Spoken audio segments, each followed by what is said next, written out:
Vamos ahora a hablar del tema de la normatividad para trabajar en estas áreas. ¿Qué normas nos competen conocer para desempeñar nuestra labor? Sabemos que dentro del desarrollo de toda actividad hay unas entidades que nos vigilan, que nos controlan y que estas entidades se encargan de dar una serie de normas, decretos, leyes que nos ayudan a desempeñar nuestro trabajo de una forma más segura, tanto para el entorno donde brindamos el servicio como para nosotros mismos. Entonces, el objetivo fundamental es conocer cuál es esa normatividad, de qué se trata, por qué la debemos cumplir y vamos a enfocarla de una forma muy general. Hay que tener presente que la normatividad puede modificarse, puede cambiarse conforme a que van pasando los años, ¿cierto? Pero lo importante es en este momento saber qué normas existen, por qué nos exigen separar los residuos, quién nos lo exige, por qué debemos tener un código de colores para separarlos, por qué hay unos protocolos para hacer limpieza y desinfección, por qué el manejo de las sustancias tiene que ser con unas medidas. Eso todo está basado a partir de los requerimientos normativos. Entonces vamos a desarrollar en este momento cuáles son esas normas y en gran medida qué entidades se encargan de hacer esa verificación y de hacer esa revisión y por qué las debemos cumplir.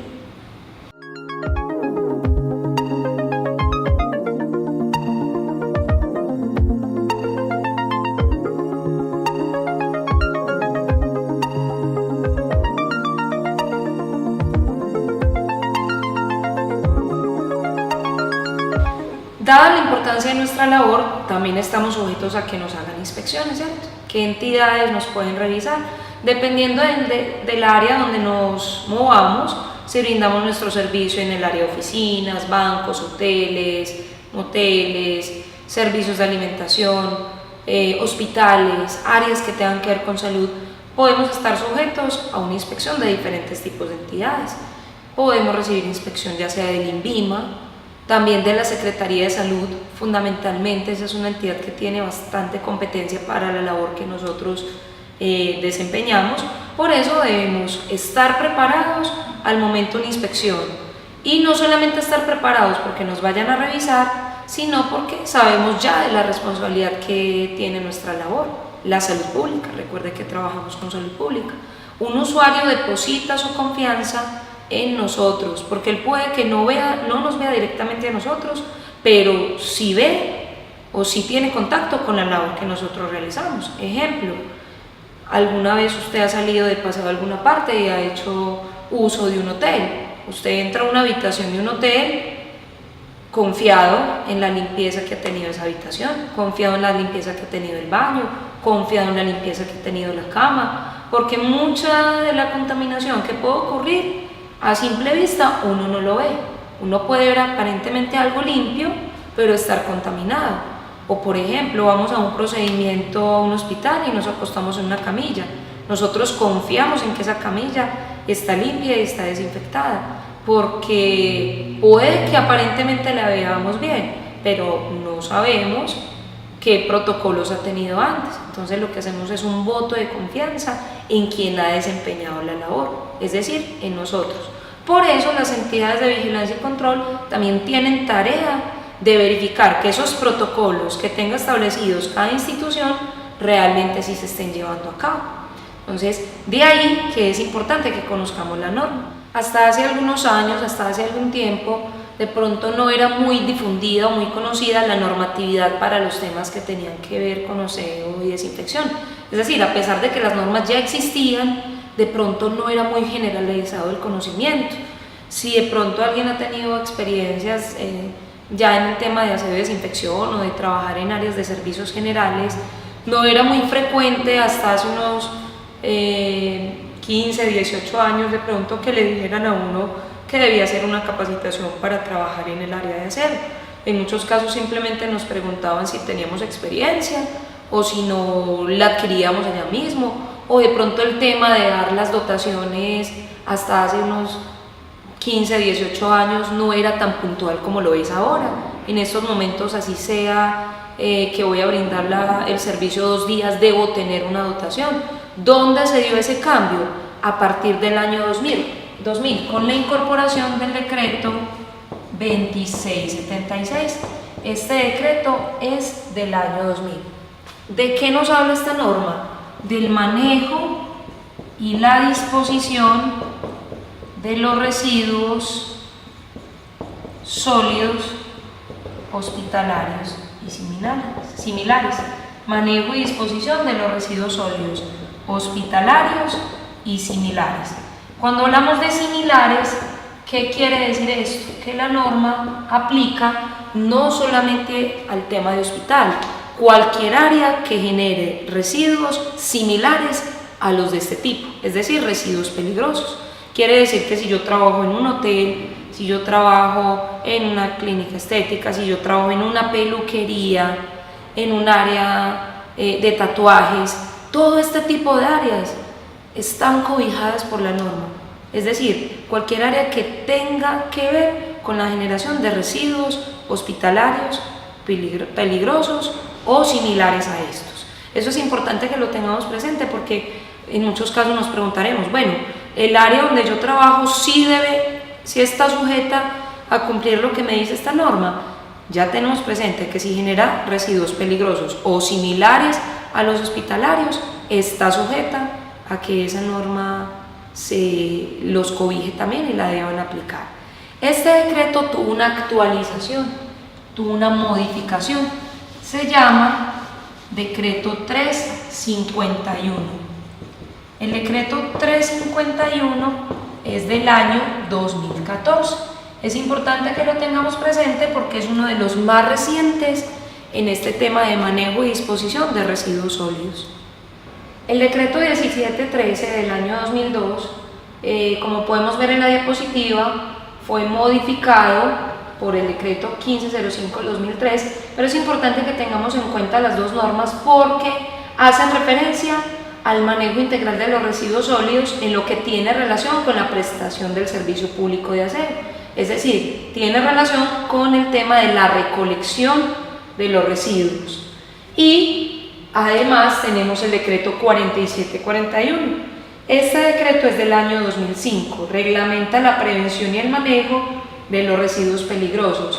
Este decreto específicamente tiene algo muy importante y es que hizo una clasificación, unos listados, unas tablas, donde identificó los residuos peligrosos dentro de qué categoría entran. Y con base a esto es que se va a hacer la disposición final de ellos también. El decreto 4741 nos hizo referencia también a la importancia de que el personal esté capacitado. O sea que esto que estamos haciendo, este tema que estamos trabajando, en gran medida el tema de capacitación está regulado por el decreto 4741, que nos indica que las instituciones deben tener un plan de capacitación donde el personal destinado a realizar estas labores tenga una formación en este tema. Con el fin de divulgar todos los requerimientos normativos, requerimientos del uso de los elementos de protección personal, se hace necesario que el personal esté capacitado. Las normas existen, pero es importante darlas a conocer al personal. Entonces, de ahí que se exigen este tipo de programas de capacitación, además de generar la conciencia que tenemos de que hemos estado hablando de la importancia pues de nuestra labor. Ahora, es muy importante que se reconozca no solamente qué elementos hay, sino cómo usarlos. No solamente qué productos de limpieza existen, sino qué cantidades se manejan y cómo se aplican. No solamente qué colores de contenedores y de bolsas hay, sino qué material le corresponde a cada uno. Eso se va a lograr a medida que desarrollemos los temas. Entonces, la finalidad de la legislación o de la normatividad, ¿cuál es? No solamente establecer unos requerimientos dentro del tema legal o escritos, sino que el personal realmente los conozca y los lleve a cabo dentro de cada una de sus instituciones.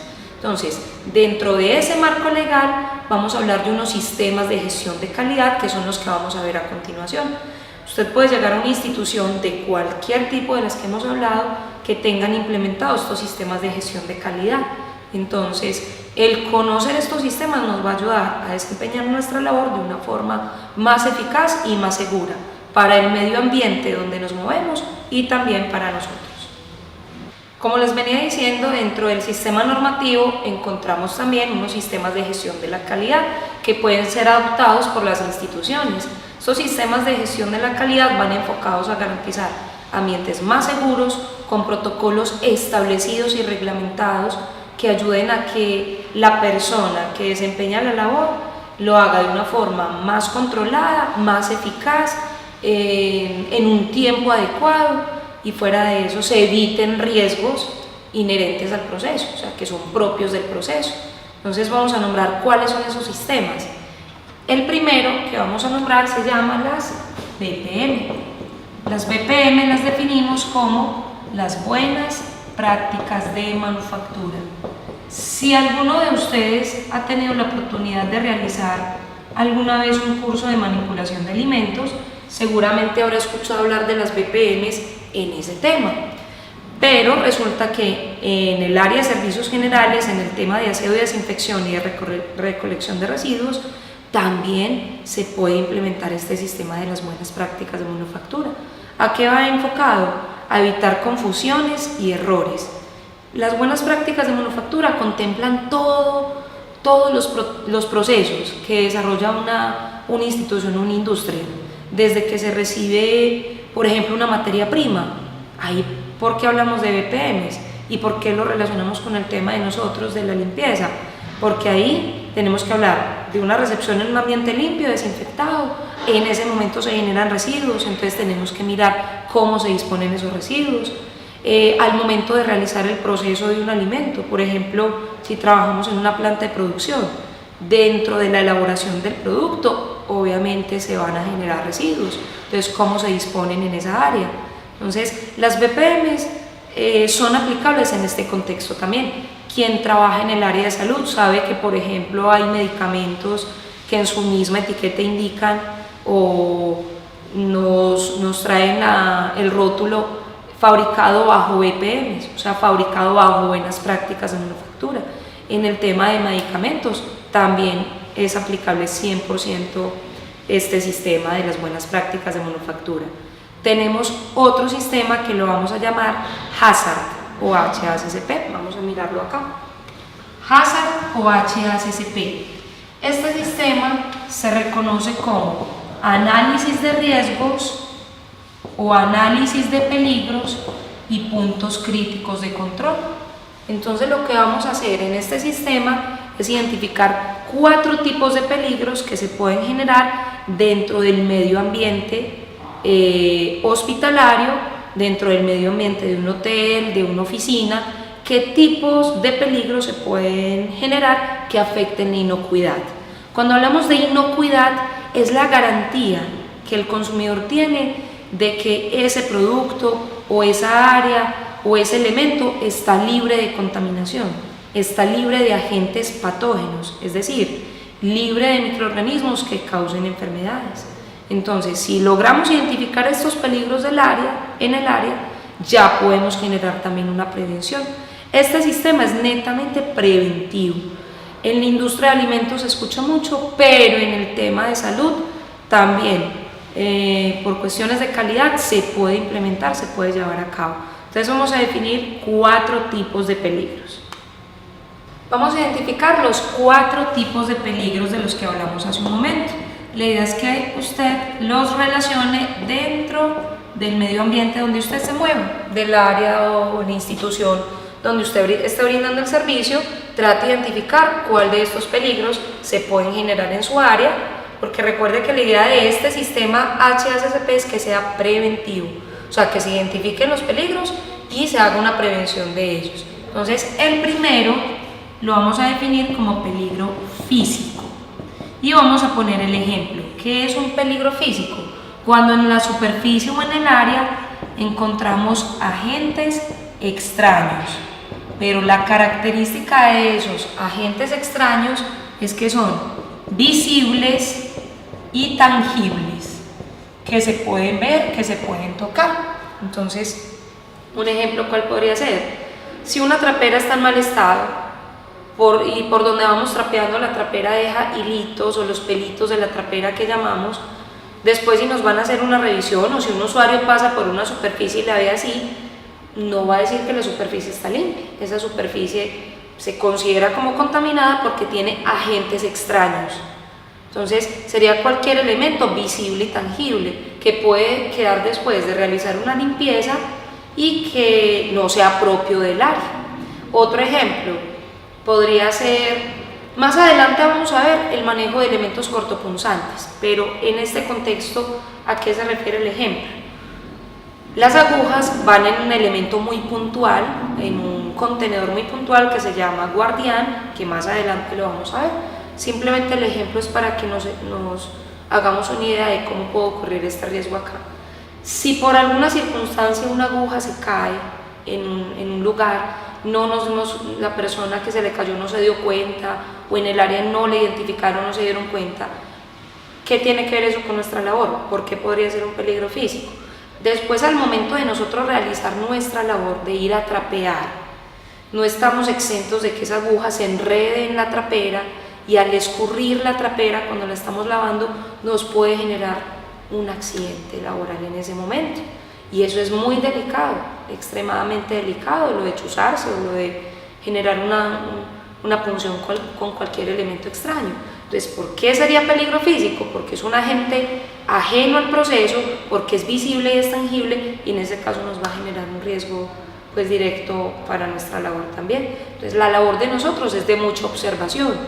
Hay áreas donde podemos tener escurridores, baldes escurridores, que obviamente no son manuales, sino que el balde, pues por la acción mecánica, se encarga de escurrir, o habrá muchos casos donde nos toque hacerlo directamente con las manos. Entonces, la labor de nosotros es de observar mucho antes de escurrir la trapera, abrirla, sacudirla, que no vaya a llevar ningún agente extraño que pueda generarnos un riesgo en ese momento. Vamos a nombrar el segundo peligro. El segundo peligro es el peligro químico. Vamos a poner un ejemplo de cómo se puede generar un peligro químico asociado a la labor que nosotros realizamos. Vamos a describirlo acá. Un ejemplo muy puntual de cómo se puede generar este riesgo es por el mal manejo de los productos de limpieza. Y el mal manejo de los productos de limpieza está asociado o al exceso, agregarle más de lo que se puede agregar o de lo que está estipulado. 2, está asociado a disminuir la cantidad, o sea, que la concentración de la solución no quede correcta. 3, a las mezclas inadecuadas. Por ejemplo, digámoslo desde la casa, para que lo vamos asociando. Muchas veces somos muy dados a mezclar el agua, el detergente y el desinfectante que usamos, todo en un solo recipiente. Ese es un peligro químico, o sea, porque fuera de que ocurra una reacción química que puede ser peligrosa para nosotros por los vapores que se dan por esta reacción, generalmente dependiendo del tipo de desinfectante que sea, pero generalmente para los que usamos en la casa, el detergente inactiva la acción del desinfectante. Es decir, que al lavar con esa mezcla puede que solamente estemos quitando la mugre que vemos de la superficie, pero la contaminación por microorganismos sigue ahí. Ahora, el hecho de agregarle más desinfectante, muchas veces pensamos que el olor de un espacio implica que el espacio quedó limpio, o sea, que si quedó oliendo, entonces quedó limpio y quedó desinfectado. No necesariamente tiene que oler para garantizar que el espacio quedó limpio y que quedó desinfectado. De hecho, cuando huele, cuando el olor es demasiado fuerte, puede ser un indicativo de que la solución no se realizó correctamente, a no ser que de pronto sea dentro de un área hospitalaria, que sí estamos hablando de unas concentraciones mayores. Pero por ejemplo, situémonos en el baño de una institución, de una oficina, o en el baño de una institución educativa, o en el cafetín de una oficina. El olor impregnado de hipoclorito no demuestra de que el lugar esté limpio o desinfectado. Lo que demuestra es que hubo un exceso en el manejo de la sustancia, y ahí, en vez de desinfectar, podríamos estar ocasionando este tipo de peligro. El tercer peligro que vamos a definir se llama peligro biológico. ¿A qué hace referencia el peligro, riesgo o contaminación biológica? Cuando hacemos una desinfección que no es eficiente, o sea, si la desinfección que realizamos no es la adecuada, en términos de cantidades, de protocolo, de proceso, es muy probable que sobrevivan los microorganismos. Si la desinfección no es la eficiente, generalmente lo que puede pasar es que sobrevivan microorganismos, y esos microorganismos son los que me generan ese riesgo biológico. ¿Por qué es tan peligroso este riesgo? Porque la contaminación biológica a simple vista no se detecta, o sea que usted puede ver una superficie aparentemente limpia y estar contaminada con microorganismos. Cuando nos referimos a que la desinfección no fue eficiente, puede ser por el exceso de producto, lo que nombramos en el ejemplo anterior, en el riesgo anterior, puede ser porque le aplicamos menos o porque hicimos una mezcla que inactivó las sustancias. Entonces, por eso es tan importante que sigamos los requerimientos establecidos dentro de los protocolos, es decir, las mezclas que corresponden, las cantidades que son. Ahí, si seguimos esos protocolos, nos vamos a evitar tanto el peligro químico como el peligro biológico. Entonces, lo que nos debe quedar como referencia en este ejemplo puntual es que la contaminación biológica se refiere a microorganismos que pueden sobrevivir en una superficie, en un medio ambiente, y que van a generar riesgo a nuestro proceso y que pueden generar riesgo obviamente también a las personas. El cuarto peligro del que vamos a hablar se llama peligro de contaminación cruzada o peligro cruzado. Entonces, de igual manera que nosotros vamos a nombrar un ejemplo de cómo se puede generar. En este caso, un ejemplo muy puntual de contaminante cruzado en el contexto de aseo y desinfección se puede dar por los implementos de aseo mal utilizados. Implementos de aseo mal utilizados, ¿cómo así? ¿Por qué? Generalmente en las instituciones nos vamos a encontrar que los implementos de aseo van a estar separados por áreas, deben estar separados por área. Ejemplo, tal cepillo es del baño, aquel cepillo es de producción, o este es el de bodega, o aquel es el de la oficina.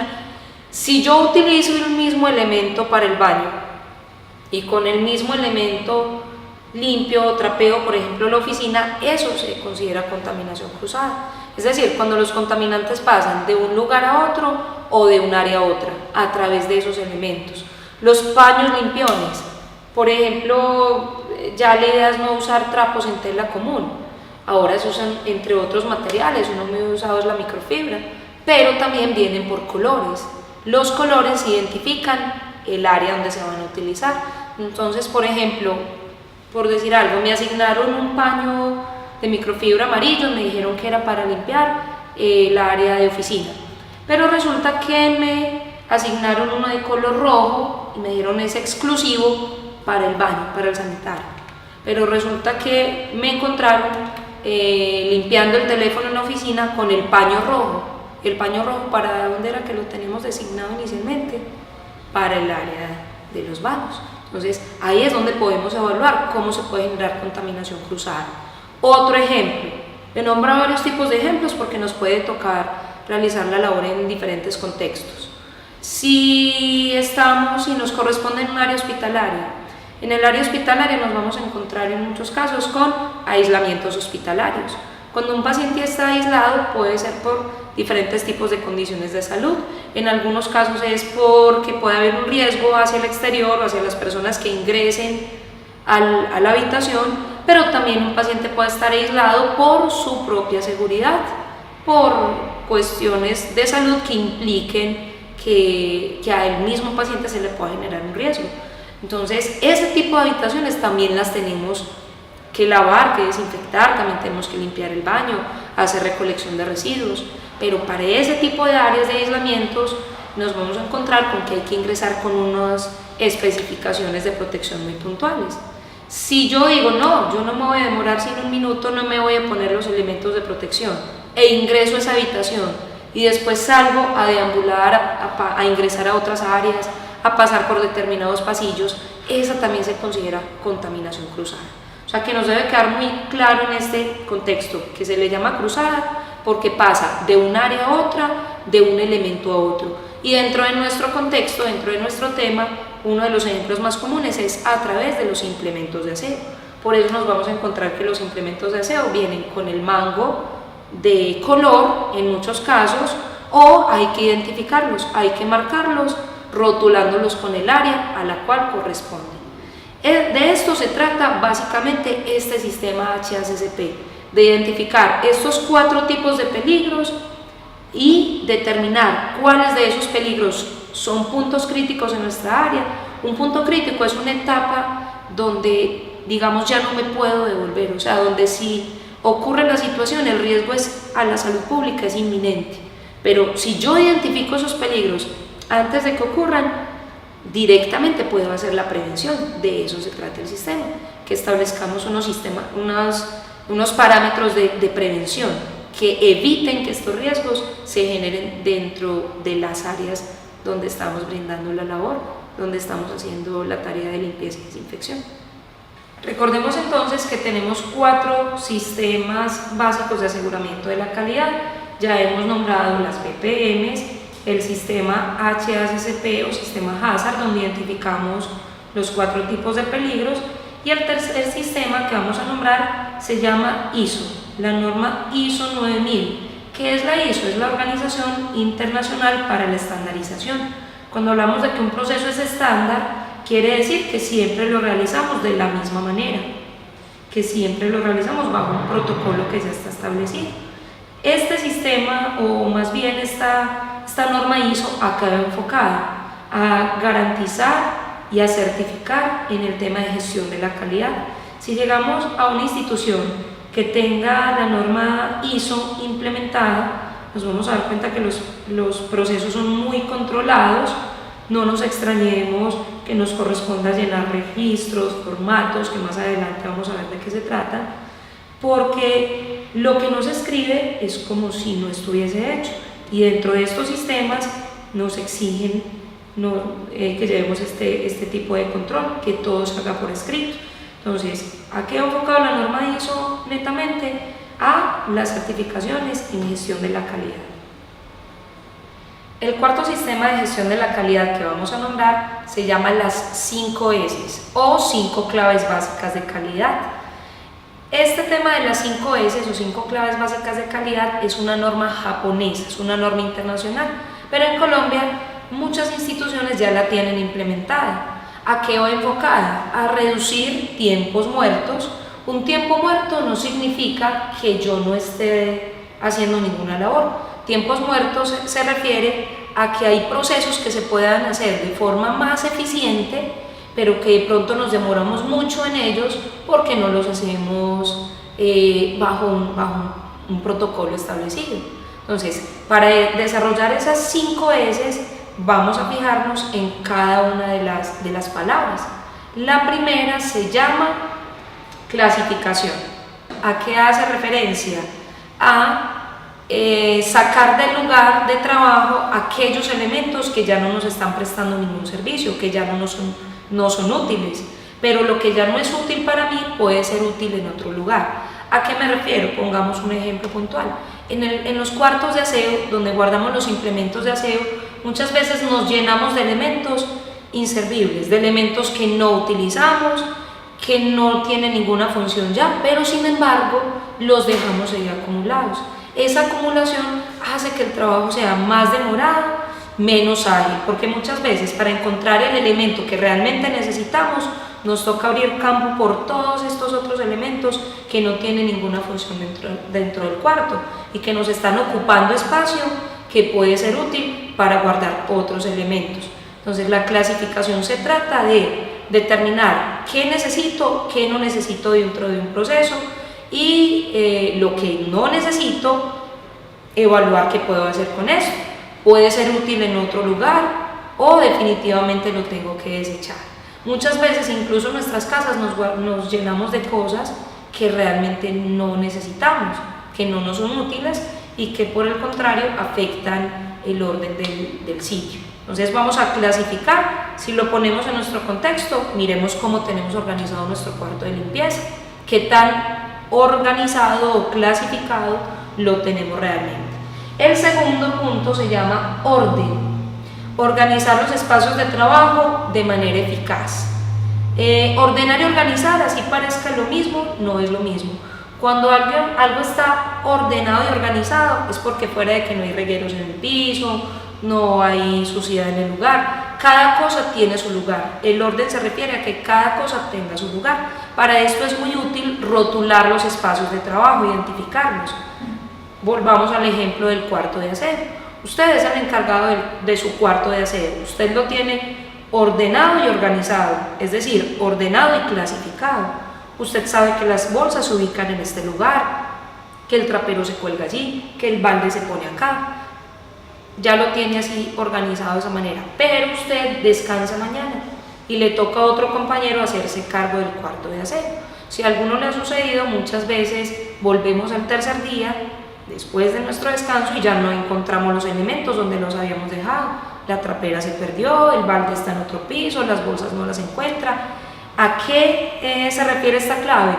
Si hay un orden y una organización, usted va a tener ese lugar organizado, pero yo también, el otro compañero también lo va a hacer. De manera que se eviten tiempos muertos, porque ¿cuánto tiempo tenemos que gastar en volver a ordenar y a organizar ese lugar? En volver a buscar los implementos y ponerlos en el lugar donde corresponde. Entonces, ¿cómo nos vamos a ayudar para realizar este procedimiento? Rotulando todo, organizando los espacios de trabajo, identificándolos de manera que todo el mundo sepa dónde van esos implementos. Otra cosa es llamarle a todos los elementos de la misma manera.